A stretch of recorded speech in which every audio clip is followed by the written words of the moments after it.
Mes amis, on se retrouve avec notre cher grand ami Eliaou Bokara. Encore une fois, comme je ne cesse de le dire, nos échanges sont très, très, très, très appréciés, de plus en plus d'ailleurs. Et aujourd'hui, pour ceux qui voudront nous suivre, on est dans le Likutei Moharam, dans la première partie. On est dans la Torah 18, mais on ne commence pas la Torah 18 au début, on prend le chapitre 4. Et donc, je vais commencer à lire, traduire, expliquer un petit peu et bien évidemment, des échanges très importants avec Eliaou. Alors, on est dans le chapitre 4. Qu'est-ce que dit Rabbi Nachman?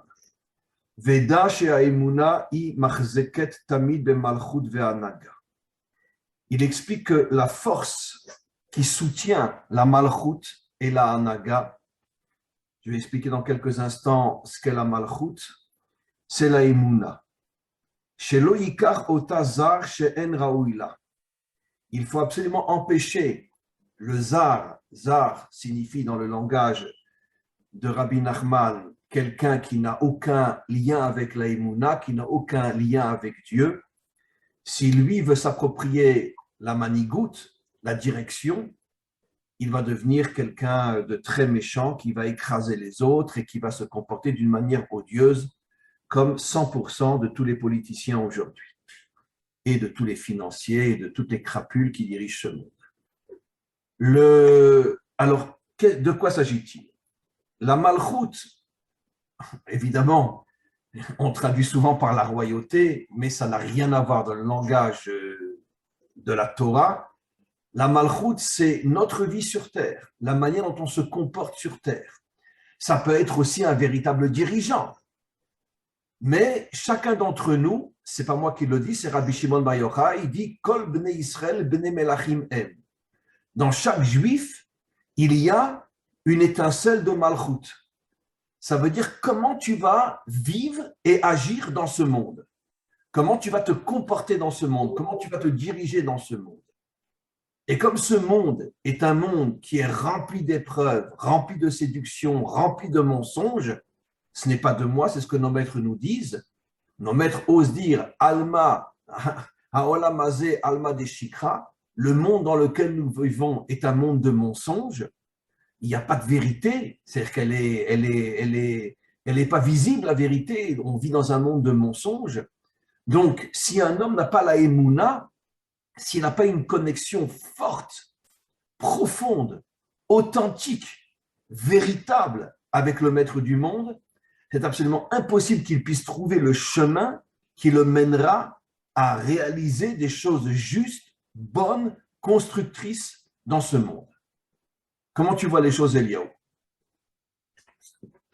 Alors là, on voit qu'il fait le parallèle entre la Emouna, Rabbi Nachman, et la royauté. Donc, comme vous avez bien expliqué, c'est-à-dire qu'on voit que le roi David avait constamment deux Sefer Torah.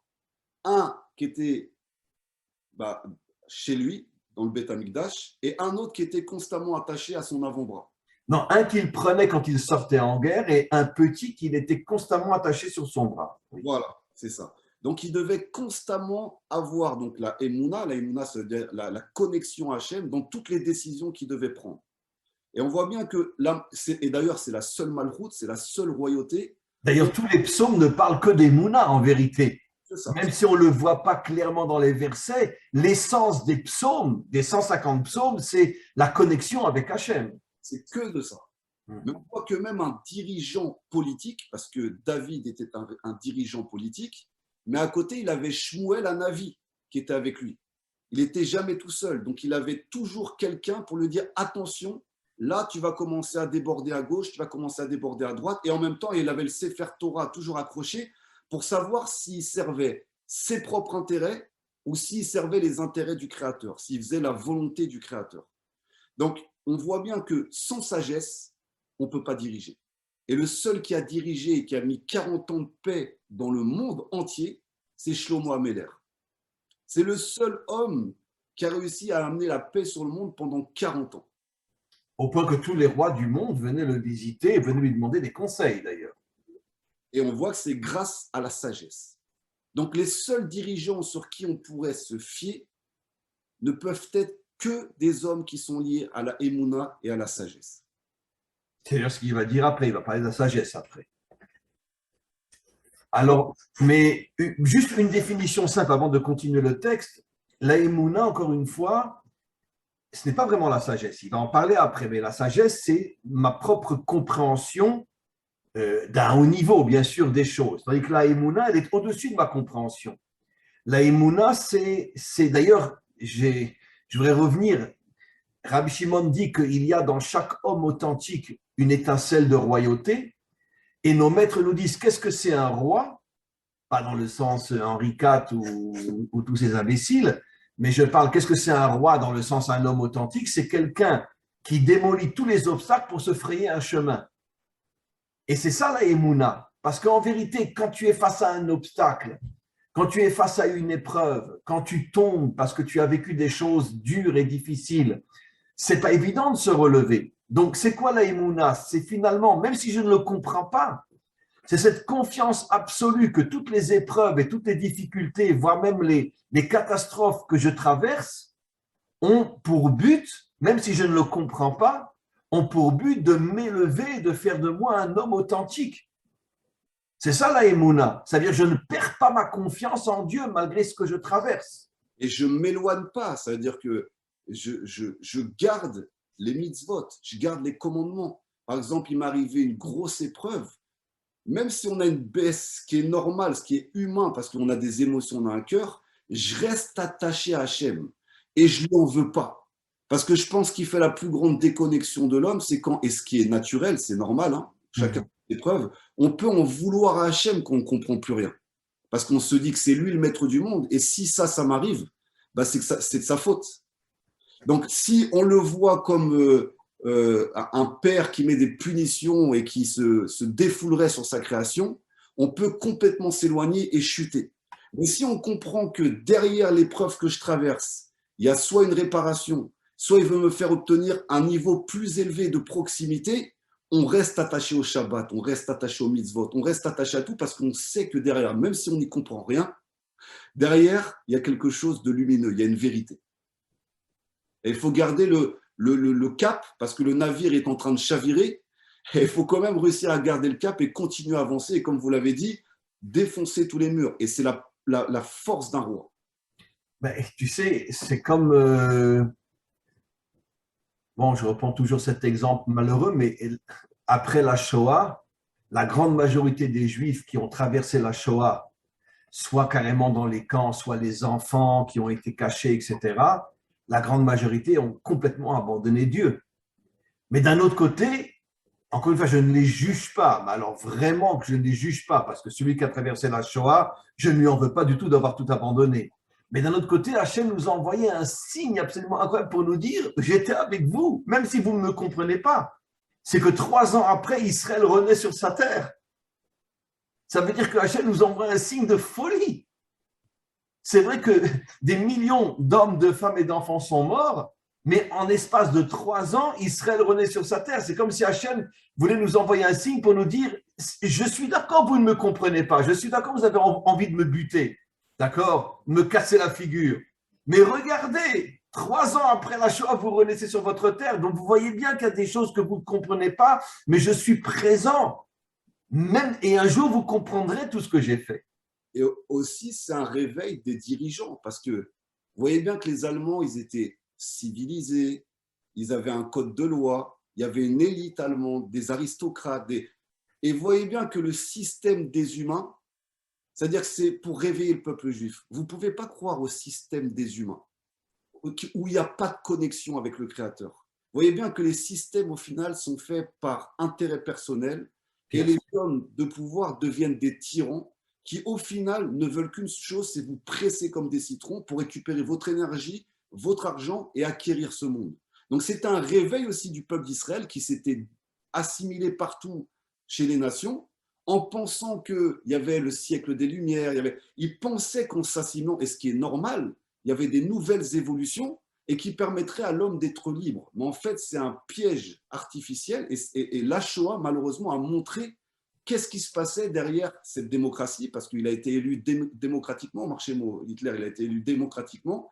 Qu'est-ce qui se cachait derrière la démocratie et les pièges, au final, de la démocratie et de tous ces systèmes humains qui ont été créés par les hommes? Et aujourd'hui, le seul qui a fait un système qui a été dirigé par le Créateur, ça a été le roi Shlomo. C'est le seul à avoir dirigé ce David et Shlomo. David et Shlomo, c'est cette lignée-là, la lignée de Yehuda. C'est les seuls à avoir dirigé, à avoir pris le contrôle, entre guillemets, du pouvoir et à avoir dirigé d'une manière juste et équitable. On n'a aucun autre exemple de royauté qui a fait ça de cette manière-là. Ça n'existe pas. Ah non, absolument pas. De toute façon, tous les pouvoirs politiques, religieux, financiers sont tous corrompus, de toute façon. Alors souvent, on te dit, alors dans ce cas-là, qu'est-ce que tu proposes? Alors je vais dire, ouais, il faudrait qu'on applique la vraie Torah. Il faudrait qu'on applique la sagesse de la Torah. Il faudrait qu'Israël soit dirigé entièrement par la Torah d'Israël, pas par les religieux. Parce que les religieux, c'est encore des hommes qui s'accaparent le pouvoir pour diriger les âmes avec l'appui de la Torah. Évidemment.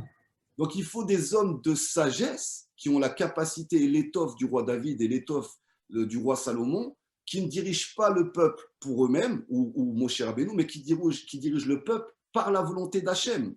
Bien sûr. Et il faut retrouver cette sagesse. C'est ce qu'il explique bien Rabbi Nachman, si vous continuez. Alors justement, on va continuer. Alors, le deuxième paragraphe. Veda, sache, chez Ikara Malchut, Shorsha Bechokma, comment un homme va savoir se diriger dans ce monde, agir proprement, moralement dans ce monde et faire tomber tous les obstacles, tels que nos maîtres nous expliquent la définition d'un roi, c'est celui qui fait tomber tous les obstacles. Shorsha Bechokma, la racine d'un bon comportement dans ce monde, qu'on appelle la malchut. D'ailleurs, tu sais pourquoi la malchut en vérité ne veut pas dire la royauté? C'est quoi la racine du mot malchut? C'est la lechet, aller, avancer. Dans le mot malchut, il y a la racine la lechet. D'accord? Et donc, celui qui avance, savoir comment se diriger dans ce monde. Ça veut dire ne pas être le mouton des dirigeants et des forces financières, etc. Comme ce qu'on dit sur Abraham. Le monde entier était d'un côté de la rive et lui, il était sur l'autre côté de la rive et il allait à contre-courant. Contre-courant. Voilà. C'est pour ça qu'on mange du saumon le Shabbat. Parce que le saumon, c'est un poisson qui va à contre-courant. Il est juif, le saumon, c'est un hébreu. Ah, c'est sûr. Le saumon, c'est un poisson juif. Ah, c'est sûr. Alors maintenant, qu'est-ce qu'il dit? Savoir comment vivre dans ce monde dépend de la chokhma. Alors, c'est quoi la définition de la chokhma? Il y a un verset explicite qui dit Achokma me'ayin timatse. La chokhma, elle sort du ayin. C'est très difficile. Je ne vais pas traduire par néant, par rien, parce que ce n'est pas la traduction, c'est une traduction complètement falsifiée. Elle sort du ayin. C'est quoi le ayin? Ça veut dire que la chokhma, elle sort d'une dimension qui te dépasse complètement, que tu n'arrives pas à expliquer. C'est la différence entre la chokhma et la bina. La deuxième sphira, c'est la bina. La bina, c'est déjà ma compréhension des choses. La vin davar, mitor davar. Je comprends même l'intériorité des choses. Mais la chokhma, et c'est pour ça que la chokhma est liée à la emuna, comme tu l'as expliqué, elle vient me'ayin, ça veut dire elle vient d'une dimension qui me dépasse complètement. Ça veut dire qu'est-ce que c'est un homme qui est véritablement sage? C'est quelqu'un qui refuse de s'enfermer dans un système, dans une philosophie, dans une vision du monde. Il sait que quelles que soient ses pensées, il y a toujours une partie qui le dépasse complètement. Et quand un homme arrive justement à unifier la dimension qui me dépasse et la dimension que je comprends, car la chorma c'est aussi malgré tout une forme de compréhension, quand j'arrive à être à ce milieu-là, je comprends, mais d'un autre côté, je sais que je ne comprends rien et que tout me dépasse, à ce moment-là, j'arrive bien à me comporter dans ce monde. C'est tout l'enseignement de Bruce Lee, Arabe. De Bruce Lee. Vous vous rappelez de Bruce Lee? C'est tout son Oui, évidemment. Il enseignait, il faut être comme l'eau.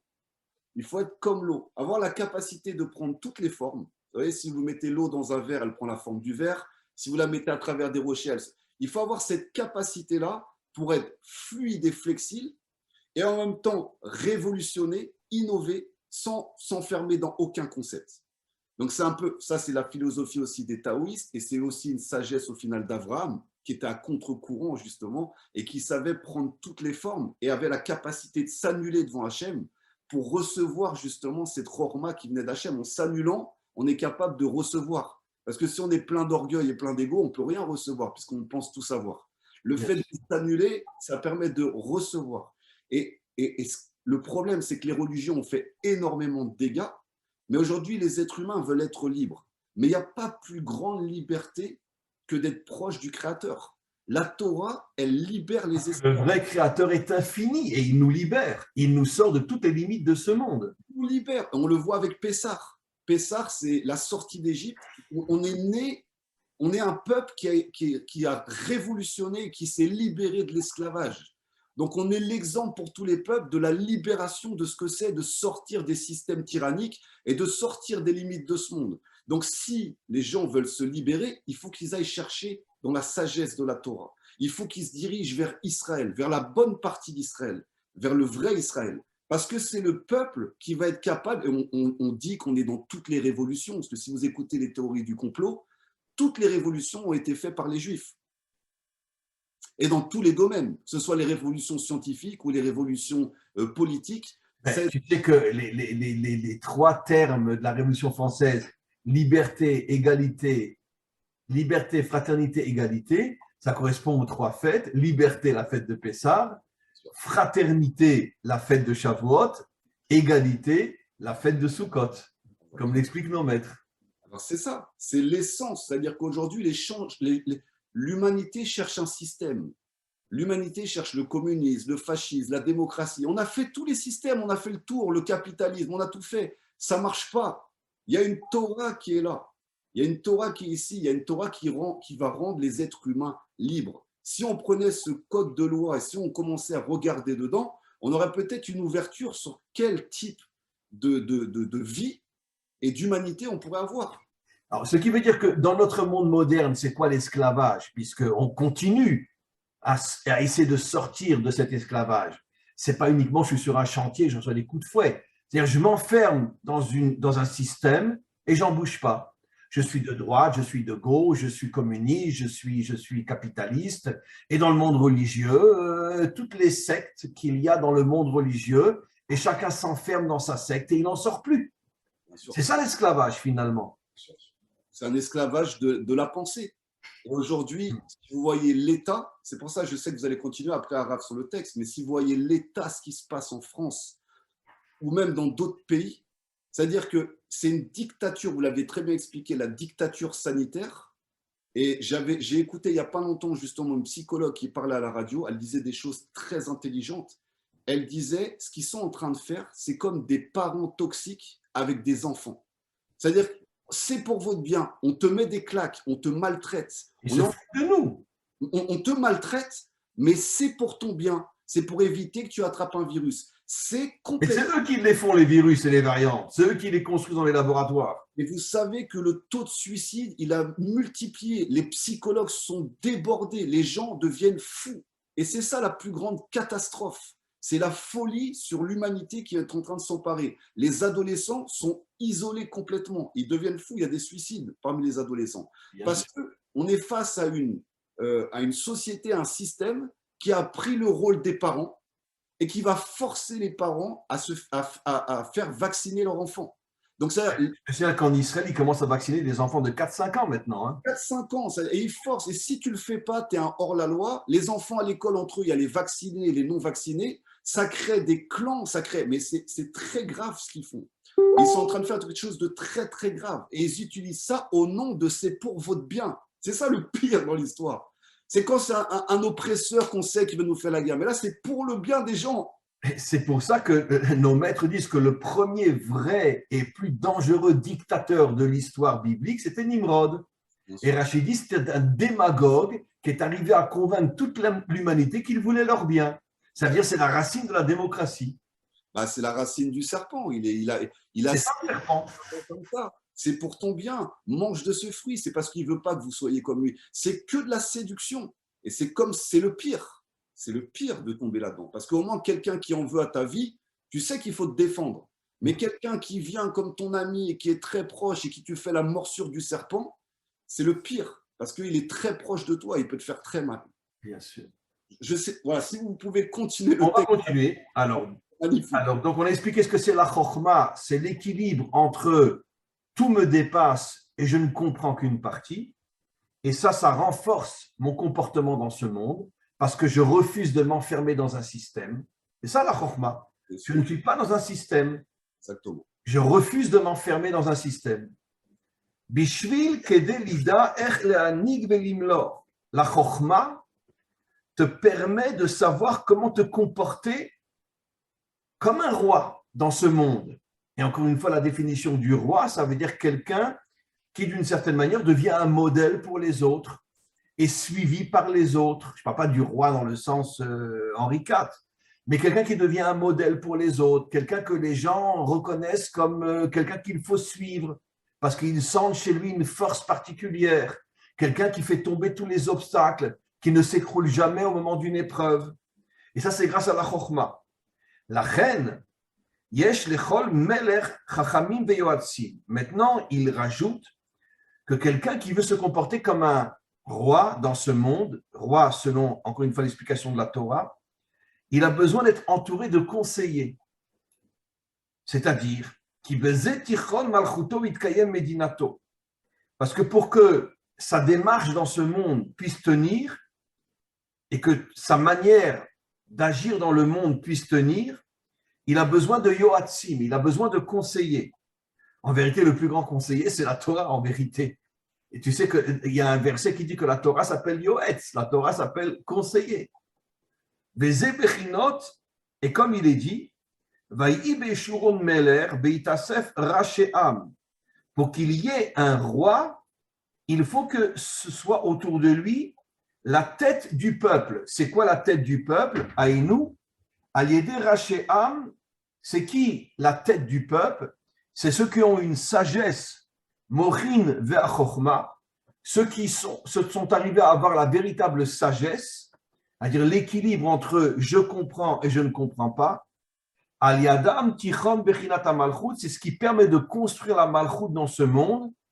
Aliédé ha'avat hachachamim, et de plus, il faut rajouter que le dirigeant doit aimer les chachamim, aimer les conseillers pour que puisse se tenir sa malchut. Je rajoute juste une phrase.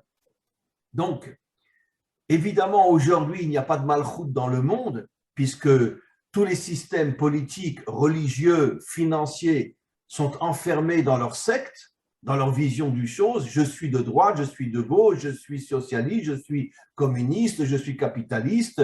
Et dans le monde religieux, chacun est avec son rave, avec son système, etc. Et refuse de s'ouvrir aux autres, même si au niveau de la vitrine et de l'image, il donne l'impression qu'il aime tout le monde, mais en vérité, il ne croit que sa propre idéologie. Et donc, c'est pour ça qu'aujourd'hui, il n'y a pas de malchut dans le monde. Aujourd'hui, c'est la perversion à tous les niveaux et le mensonge à tous les niveaux. Il n'y a pas de malchut. Et encore une fois, avant de te laisser la parole, il faut, pour pouvoir avoir la vraie malchut, être entouré de conseillers qui sont au niveau de la chokhma. Alors, c'est pour ça que moi j'ai dit, ça veut dire quoi concrètement, être entouré de conseillers? Bon, on peut avoir des gens qui nous conseillent, des maîtres authentiques, mais en vérité, pour moi, le conseiller, c'est d'arriver à avoir la Torah authentique, la vraie Torah, une Torah que je déconnecte de toutes les sectes qui veulent l'enfermer dans leur propre système. Vous comprenez? Et c'est ça la vraie Torah. Ça veut dire que, comme on a souvent dit, on est fou du Rav Kook, on est fou du Rabbi Lubavitch, on est fou de Rabbi Nachman de Breslev, on est fou de quantité de rabbinim, mais attention, je refuse de rentrer dans votre secte, parce que vous n'êtes qu'une secte, et vous n'avez aucun lien avec le maître dont vous n'arrêtez pas de parler. Vous n'avez aucun lien avec lui. Parce que si votre maître revenait, il vous dirait, mais comment vous osez vous enfermer dans une secte? Et la preuve, c'est que, et je termine juste, regarde Rabbi Nachman, qui pour toi et moi et pour des milliers d'autres est sans doute l'un des plus grands de tous. Lui-même, il n'a pas créé de mouvement. Il est parti à l'âge de 38 ans et il n'a pas créé de mouvement. Il n'a pas laissé un héritier. il n'a pas laissé quelqu'un qui allait reprendre sa place. Il y avait son élève Rabbi Nathan, mais Rabbi Nathan n'a pas créé un mouvement non plus. Le mouvement, il est venu, on pourrait dire, quelques décennies après. Mais eux n'ont pas cherché à créer un mouvement. Ils pensaient que la Torah, le Likutei Moharam, allait s'adresser à tout Israël, en tout cas à tous ceux qui comprendraient à quel point cette Torah est authentique. Et malheureusement, après, c'est créé un mouvement. C'est le processus arabe de l'idolâtrie. C'est-à-dire que même si on ne prend pas des grands en Torah, on va prendre des grands chanteurs comme Elvis Presley, comme Bob Marley, comme, je ne sais pas moi, des gens qui ont inspiré leur époque. Après, c'est devenu des figurines, ils en ont vendu des t-shirts, c'est devenu, il y a tout un business qui se fait autour. C'est une manne financière, on se fait du business sur le dos du sage, du business sur le dos du chanteur, du business sur le dos de l'acteur. Et c'est ça le démarrage de l'idolâtrie. Parce que l'enseignement de ces maîtres, ou même l'enseignement de ces chanteurs, ou peu importe, le but c'était de libérer l'humanité. Et quand les hommes entendaient ces messages, ils se sentaient libres, mais pas pour re-rentrer, comme vous le dites, dans un système, pour trouver en eux-mêmes leurs propres facultés, leurs propres dons et leur capacité justement de révéler leur liberté pour pouvoir exister selon la manière dont le Créateur les a créés.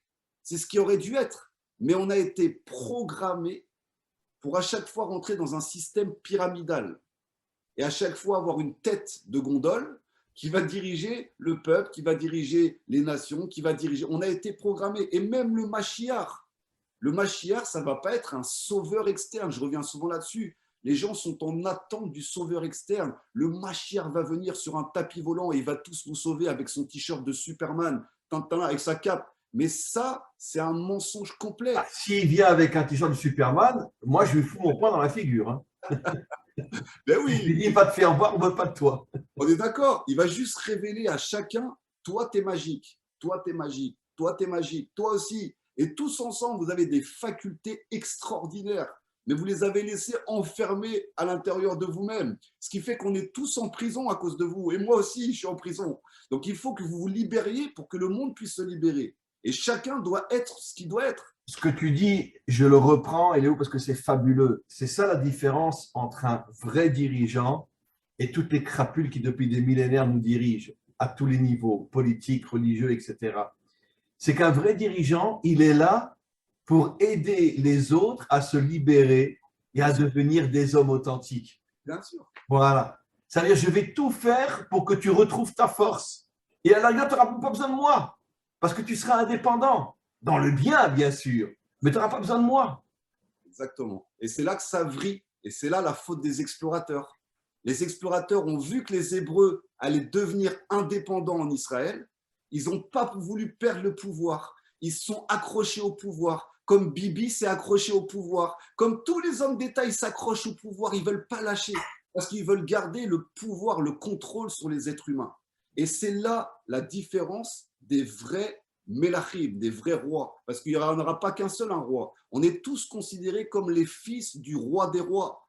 Donc chacun a un potentiel de roi. Et être roi, c'est d'être capable de diriger sa propre vie en amenant sa part à l'humanité. Et c'est ça que le Meler HaMashiach va amener. Et en aucun cas, encore une secte, encore une religion, encore une idolâtrie, on va s'agenouiller dans des églises. Chasvé Shalom. C'est pas du tout. Et même ces personnages-là qu'on a idolâtrés, c'est pas du tout ce qu'ils voulaient amener. De Rabbi Nachman, même Jésus. Je suis sûr qu'il ne voulait pas amener ça. Personne n'a voulu amener tous ces courants d'idolâtrie. C'est l'empereur Constantin qui en a fait un dieu. Hein. Bien sûr, tout ça. Et c'est 300 ans après que le monde occidental a complètement falsifié le christianisme et on en a fait le fils de Dieu, etc. Alors que c'était un rabbin. C'était un rabbin qui avait des torts, des défauts. C'était un être humain. Comme tous les hommes. Il a eu un enseignement qui a plu à des hommes et l'empereur romain a vu, il y a un pouvoir à prendre, je vais utiliser cette statue pour vendre des figurines. D'accord? Vous voyez, comme je vais utiliser Bob Marley pour vendre des cendriers, pour fumer de la marijuana.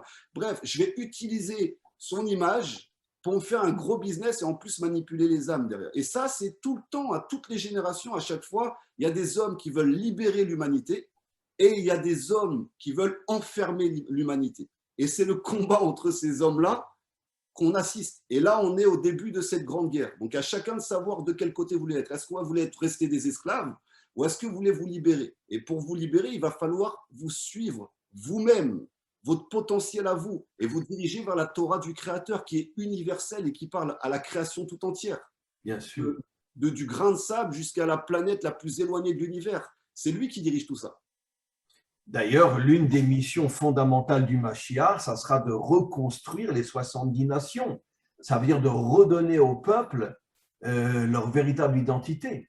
Bien sûr. Là, sur mon site, le dernier cours que j'ai mis, je parle beaucoup de ça, où finalement les nations vont avoir un rôle inimaginable au moment de la délivrance finale. Bien sûr. Inimaginable. Et aujourd'hui, personne ne peut l'imaginer. Mais parce que le Mashiach parce que ça fait depuis des millénaires que l'humanité tout entière, y compris Israël, est dirigée par des menteurs qui font tout pour nous voler notre identité. Et tout le travail du Mashiach va être de reconstruire l'humanité avec son identité réelle. C'est une programmation arabe. Il faut bien comprendre, et ça va très loin, la technologie. Je vais ouvrir cette porte-là, mais la technologie de manipulation, de contrôle mental, elle nous dépasse de plusieurs centaines d'années. La technologie des gouvernements, on n'imagine même pas la technologie de contrôle mental qu'ils ont. Ils ont une connaissance du cerveau, ils ont une connaissance des habitudes humaines, et tous les dirigeants jusqu'à aujourd'hui ont étudié la masse, ont étudié l'humain, l'ont disséqué pour comprendre comment il fonctionne, pour pouvoir mieux le contrôler, parce que ce ne sont pas des entités humaines, ce sont des entités obscures, négatives, et qui veulent la destruction de l'humanité. C'est pour ça qu'aujourd'hui, ce qui se passe, ils sont en train, donc, c'est ce qu'il va dire après dans le texte que vous allez lire, ils sont en train petit à petit de séparer la foi du pouvoir. Ils sont en train de séparer la femme de l'homme. L'homme n'a plus besoin de la femme non plus. Et ils vont séparer au final le corps de l'âme. Donc, c'est qui? C'est les Amalécites. Voilà. Et c'est eux. C'est ça la mort. La mort, c'est la séparation entre l'âme et le corps. L'âme et le corps, c'est ce que vous enseignez. Et les Amalécites, c'est le dernier combat qu'Hachem nous a dit, eux, vous les oubliez pas. Ah, mais c'est ce que dit l'un des grands commentaires de la Torah, le Baal HaTurim. Il dit que le dernier combat du Mashiach, c'est contre Amalek. Vous les oubliez pas, ceux-là. Vous leur faites leur fête. Parce que eux, ils ont sali mon nom. Ils ont vraiment sali mon nom. Et je compte sur vous pour les détruire autant spirituellement, parce qu'ils ont une idéologie, que physiquement. Si vous pouvez lire la suite, il reste pas. On y va. Je ne sais pas si je pourrais lire tout le chapitre, mais on y va.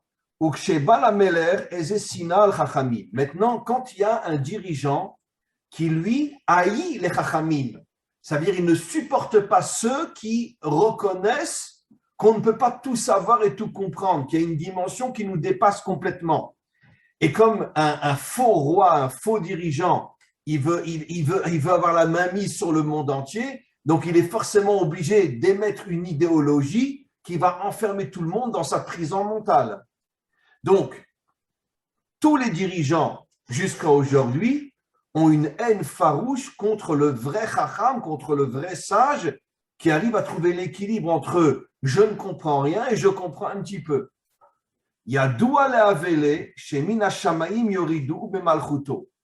Tous ceux qui se battent contre la vraie sagesse finissent tous par perdre leur pouvoir un jour ou l'autre. Ben, c'est la disparition de tous les empires. Exactement. Tous les empires ont disparu. Israël est toujours là. Israël, le peuple le plus piétiné, le plus massacré du monde, est toujours là. Où sont les Romains? Où sont les Grecs? Où sont les Ottomans? Où sont les Perses? Où sont les Babyloniens? Où sont les Égyptiens de Pharaon? Ils ont tous disparu. Parce que Hachem endurcit le cœur.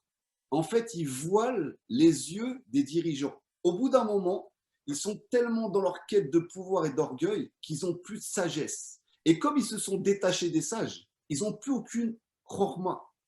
Autant dans les stratégies de guerre, parce que si tu n'as pas un prophète avec toi ou un sage pour faire les guerres, tu es mort. C'est pour ça qu'eux, ils utilisent les boules de cristal, ils utilisent la sorcellerie, ils utilisent pour avoir des temps d'avance sur l'ennemi. Hitler avait énormément de sorciers autour de lui, c'est connu aujourd'hui. Mais bien sûr. Il était aidé par de véritables sorciers. Il avait même apparemment un kabbaliste qui était tombé de l'autre côté. C'est-à-dire qu'il avait même un kabbaliste qui était tombé de son côté dans les forces obscures. Il avait été happé par des anges négatifs et qui aidait. Mais c'est pour ça que que si la malchoute, et ils pourront jamais toucher la royauté d'Israël. Ils ne pourront même pas la toucher. C'est pour ça qu'on voit Gog et Magog. Dans l'histoire, ils vont s'écorcher les mains sur les pierres de Jérusalem. Ça veut bien dire ce que ça veut dire. Vous ne pourrez pas toucher la royauté d'Israël. Pas de nous, les humains. La royauté d'Hachem. Parce que celui qui dirige tout, en un claquement d'œil, il te rend Alzheimer. Tu oublies tout. En un claquement d'œil, tu n'as plus de vision, tu n'as plus rien. Et l'exemple des nazis, avec la puissance inimaginable qu'ils avaient, ils sont partis en guerre contre le monde entier, et en 5 ans, ils ont disparu. Il n'y avait plus rien. Hitler devenait fou, Marchémo. Il voulait attaquer le front russe alors qu'il n'avait plus d'hommes. Alors, et qu'est-ce qu'il disait? Il disait, ma priorité, c'est le peuple juif. Alors qu'il n'avait plus d'hommes, les hommes, ils disaient, mais il y a la Russie à côté, il faut que tu places tes hommes. D'abord, les juifs. Il a perdu toute sagesse à la fin. Donc, on voit que Hachem, c'est lui qui dirige. Et si tu ne l'as pas de ton côté, s'il n'est pas avec toi, tu peux monter, descendre. Tu disparaîtras. Eh oui. Oh, quand c'est qu'on ira danser sur la tombe de la démocratie? Ça arrive bien plus vite que vous. J'espère vraiment qu'un jour, on va la voir s'écrouler, cette saleté de mensonge. Alors, on continue. Le monde ne peut pas tenir sans les sages authentiques, tel qu'on l'a défini. Mais Prinat, et c'est ce que dit le verset, Meler bamishpat yamidaretz. Un dirigeant ne peut tenir le monde, le tenir dans le sens positif du terme, que s'il a le mishpat avec lui, que s'il a la justice avec lui. On continue. Ve'a mishpat ou bechinat chachamim. Et c'est quoi la justice authentique? Ne peut être émise que par les sages authentiques. Parce que qu'est-ce que c'est la justice authentique? Ça veut dire avoir toujours cette conscience qu'il y a quelque chose qui me dépasse et que je ne peux pas en aucun cas tout comprendre. Et d'ailleurs, tu sais qu'il y a une loi absolument fabuleuse. Nos maîtres nous disent qu'un tribunal qui condamnait à mort plus qu'une fois tous les 70 ans était un tribunal sanguinaire. Et pourquoi? Parce que l'une des lois pour pouvoir condamner à quelqu'un à mort, une loi folle, elle est complètement tarée cette loi-là, mais qui nous montre que le juif authentique accepte qu'il ne sait pas tout, c'est qu'il devait y avoir 2 témoins, par exemple en face de quelqu'un qui veut tuer une personne, d'accord? Et en l'espace de quelques secondes avant qu'il tue, ce qui est impossible, qui c'est qui va tuer devant 2 témoins? Il devait dire à la personne, si tu tues, on t'amène au tribunal, et lui devait répondre, et s'il ne répond pas, on ne peut pas le condamner à mort, il devait répondre, je le sais, je m'en fous. Et tout ça dans l'espace d'un temps qui était de 5 ou 6 secondes. Ça veut dire que la Torah nous a mis dans une situation où c'est pratiquement impossible de condamner quelqu'un à mort. Pourquoi? Et pourquoi? Quelle est la vraie raison? Une fois, j'ai lu un commentaire, j'en avais les larmes aux yeux. Parce que le commentaire disait, mais qui on est nous pour condamner quelqu'un à mort? Est-ce qu'on sait toutes les raisons réelles? Est-ce qu'on sait ce qu'il y a eu entre eux? On ne peut pas savoir. Mais limite, donc attention, je ne dis pas qu'il ne faut pas le mettre en prison, je ne dis pas qu'il ne faut pas l'arrêter. Mais le tuer, qui tuer pour tuer quelqu'un? Mais limite, Araf, c'est une tova de tuer l'homme dans ce monde. Parce qu'on sait que la mort, par exemple, par lapidation qui était faite à l'époque, qui était de manière très, très rare, ça permettait de réparer la neshama avant qu'elle sorte du corps. Mais s'il n'y avait pas eu ce type de mort lié par le tribunal rabbinique, la neshama avait une mort spirituelle. Et c'est bien plus douloureux. Très juste. Que la mort physique qu'on recevait dans ce monde-là. D'ailleurs, c'est la raison pour laquelle, quand on arrivait une fois tous les 70 ans ou plus à condamner quelqu'un à mort, avant de le liquider par le tribunal, on lui faisait faire un vidouille.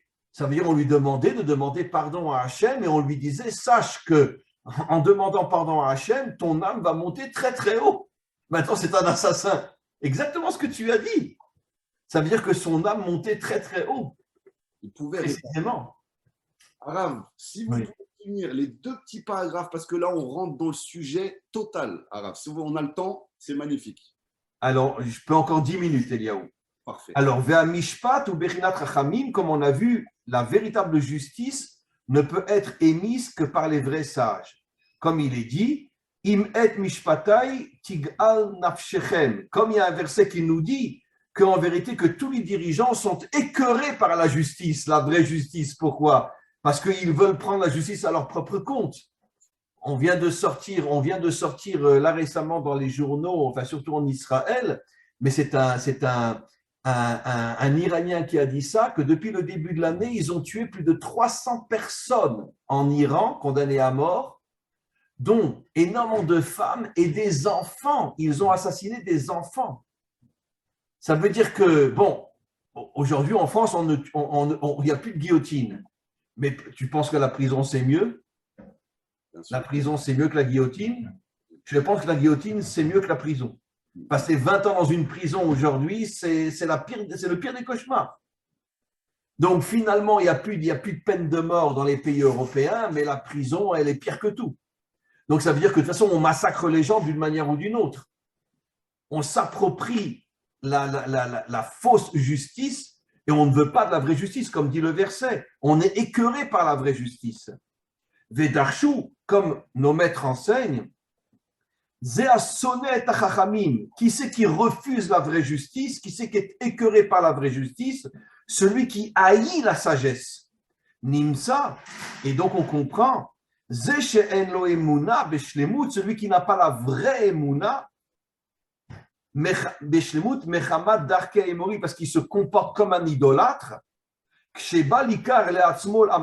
lorsqu'il veut prendre la direction du monde, il ne la mérite pas. Alors la emuna qui ne se trouve que dans la vraie direction,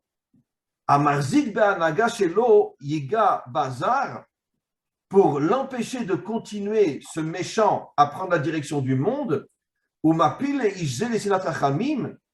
qu'est-ce qui se passe? Cet homme-là, comme il veut la direction, il haït les chachamim, et finalement il tombe et il perd tout. D'ailleurs, c'est aussi une des raisons pourquoi la démocratie ne donne la direction à un homme que 4 ans ou que 7 ans. Pourquoi?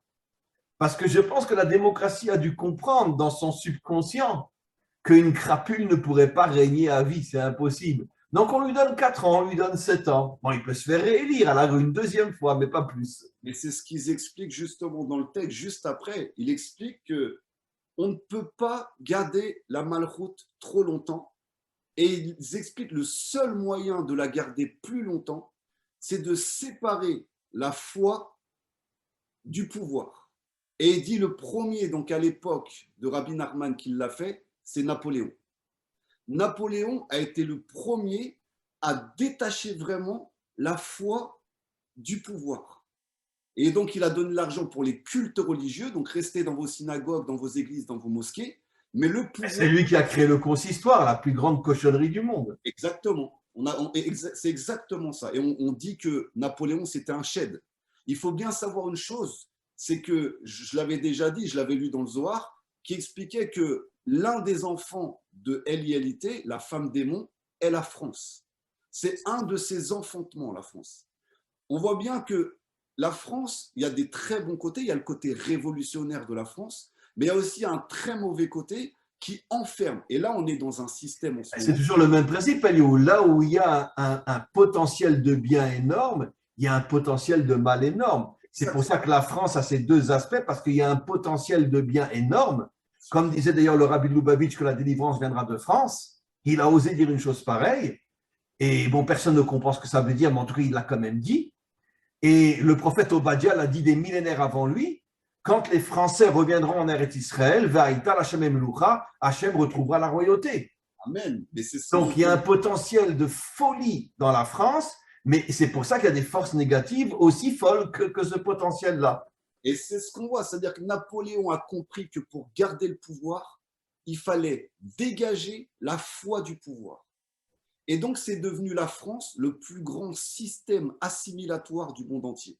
Et c'est tout le débat politique en ce moment en France, c'est avoir la capacité d'assimiler sa population. Il y en a qui disent la créoliser et d'autres qui disent l'assimiler. Donc ça veut dire en gros, je te transforme dans la Lui magie. enlever son identité complètement. Enlève ton identité. Donc, c'est vraiment la plateforme de la mondialisation. C'est-à-dire que c'est vraiment… Du nouvel ordre mondial qui a pour but d'enlever l'identité à toutes les nations pour nous transformer en robots. Exactement. Alors que chaque nation, chaque culture a sa force et on pourrait, comme vous l'enseignez très très bien, avoir une harmonie des cultures, mais en respectant les différences de chacun et en s'unissant dans ces Mais différences. comme un puzzle, chaque partie est différente, mais en s'unissant, on a la grande image. Exactement. Donc là, il y a tout un débat en France politique qui est très dangereux. Je ne sais pas comment les élections politiques vont se passer, mais à mon avis, ça va être explosif parce qu'il y a tout ce système, d'un côté, l'assimilation, et de toute façon, ils prennent tous la même chose au final. Tous les dirigeants prennent la même chose, mais pour avoir son audimat, pour avoir ses électeurs. Bien sûr. Et on voit qu'aujourd'hui, bon, il y a un juif aussi qui veut se présenter aux élections, je ne dis pas son nom, les gens verront qui c'est, et lui, il est vraiment dans ce processus d'assimilation totale. Évidemment.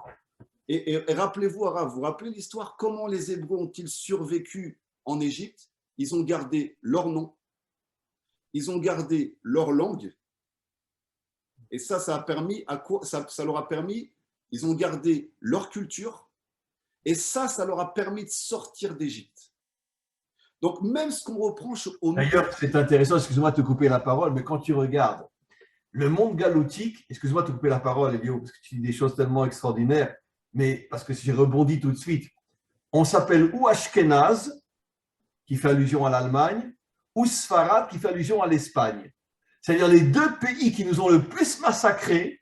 Ouais. Et jusqu'à aujourd'hui, un juif ose dire, moi je suis Ashkenaz, moi je suis Sfarad. Et quand j'entends ça, j'ai envie de lui foutre mon poing dans la figure. Mais attends, tu t'appelles du nom des deux pays qui ont le plus massacré les juifs. Bien sûr. Ça veut dire que ça prouve que nous aussi, on a un grain. On a aussi pété un câble. Et c'est pour ça que j'aimerais quand même, aujourd'hui, je suis désolé, hein, mais les musulmans qui viennent en France, ils gardent leur nom, ils gardent leur prénom, ils gardent leur culture, ils ne se fondent pas du tout à l'idolâtrie et ils représentent un peu les Hébreux d'avant. Ouais.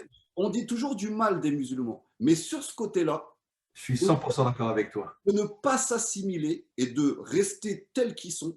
Et ça, c'est les Sémites, chose que nous, on a oublié et qui nous rappelle de qui sont les Hébreux qui sont sortis d'Égypte.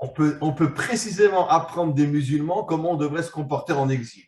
Exactement. Et dans le bon sens du terme. Ah, je suis 100% d'accord avec toi. Bien sûr. Et c'est ça qui a permis à nos ancêtres de se libérer de ce système assimilatoire qui était justement l'Égypte qui assimilait tout le monde et l'humanité tout entière. Absolument. Donc, ce n'est pas pour rien que ce sont nos demi-frères qui portent le nom de El dans leur nom aussi, Ishmaël. Parce que voilà, des fois, les frères, ils te rappellent. Et puis Ishmaël est le fils d'Abraham. Je veux dire… Voilà, oublie pas de quelle famille tu fais partie. Absolument. Et yo, je suis désolé, je vais devoir m'arrêter, mais je veux absolument qu'on continue ce texte la semaine prochaine, parce que c'est un texte absolument fabuleux, fabuleux, fabuleux, fabuleux. Encore une fois, un très, très, très grand merci, Eliaou. Et on reste en contact, bien sûr. Donc, pour l'instant, maintenant, c'est le mardi, alors. Le mardi, c'est parfait. Le mardi, donc mardi prochain, ça sera à 2h aussi, OK? C'est parfait, Arav. OK. Alors… Je vous bénis, c'est par le srout de Rabbeinu, tous les grands d'Israël et le srout d'Akadosh Baruch Hu, qu'on puisse continuer à essayer déjà, nous, de nous libérer nous-mêmes, si on peut. Et s'il y a des gens qui nous écoutent, qui ont envie aussi de se libérer, c'est le moment. Merci beaucoup, Eliaou. Je dois filer et on reste en contact. Que des bonnes choses. À bientôt, Eliaou. Au revoir.